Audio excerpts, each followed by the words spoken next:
Singing by Sunil Madhubaniya.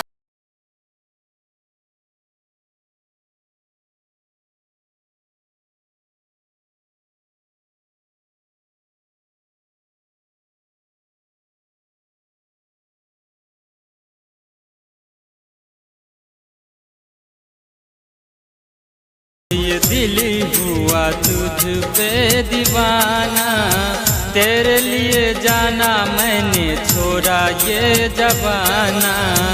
जब से ये दिल हुआ तुझ पे दीवाना, तेरे लिए जाना मैंने छोड़ा ये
घुट घुट कर मर जाएगा तेरा मधुबनिया।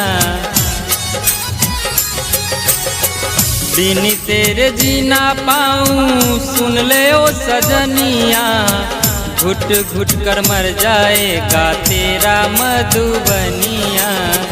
जब से ये दिल हुआ तुझ पे दीवाना, तेरे लिए जाना मैंने छोड़ा ये जबाना।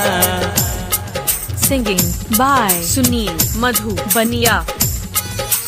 अभी आप सुन रहे हैं मैथिली फिल्म्स को।